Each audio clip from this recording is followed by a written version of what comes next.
Hi friends, இன்றைக்கி காலையில் சப்பாத்தியும் காளான் கிரேவியும் தான். கொஞ்சம் காயெல்லாம் மிச்சம் இருந்துச்சு, அதனால் எல்லா காயும் சேர்த்து வெஜிடபிள் ரைஸ் பண்ணிட்டேன். அது தம்பிக்கு லஞ்ச் பாக்ஸ் கொடுத்துக்கிட்டு நாங்கள் எங்களுக்கும் சாப்பிட்றதுக்கு வச்சுட்டோம். எப்பொழுதும் தக்காளி சாதம், பிரியாணி எல்லாமே பாஸ்மதி ரைஸ் இல்லைனா சீரக சாம்பார் ரைஸ் இதெல்லாம் செய்வேன்.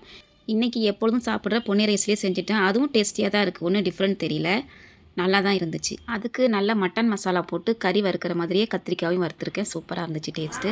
அதுக்கப்புறம் எங்கள் மாமா வந்திருந்தாங்க. அவங்க வீட்டு தோட்டத்தில் பூசணிக்காய், எலுமிச்சப்பழம், அதுக்கப்புறம் வாழைக்காய், வாழைத்தண்டு எல்லாம் கொண்டு வந்து கொடுத்தாங்க. சரி, நம்ம வீட்டில் இருக்கிற முருங்கைக்கீரை கொஞ்சம் பறித்து கொடுப்போமேன்ட்டு கொல்லைக்கு போனேன். அது இப்போ தான் பெரிய மரமாக இருந்ததை வெட்டி முஸ்கட் அதிகமாக இருக்குன்னு வெட்டியாச்சு. அது பூச்செண்டி மாதிரி 4 பக்கம் கண்ணாபுண்ணன்னு வளர்ந்து நிற்கிது. சரி, இருக்கிறத பறித்து கொடுப்போமேன்ட்டு நானும் மாமாவும் போய் எங்களால் முடிஞ்ச வரைக்கும் வளைச்சி பறிச்சிட்டு இருந்தோம். எதுவும் ஈஸியாக கிடைச்சா மதிப்பு தெரியாதுன்னு சொல்லுவாங்க. அது மாதிரி தான் நானும். எவ்வளோ பெரிய முருங்கை மரம் இருக்கும்போது கூட நான் பறித்து சாப்பிடணும்னு நினைக்கவே மாட்டேன். நன்றி, வணக்கம். பறிச்ச கீரையில் நான் 2 கொத்து எடுத்து சூப்பு வச்சுட்டேன்.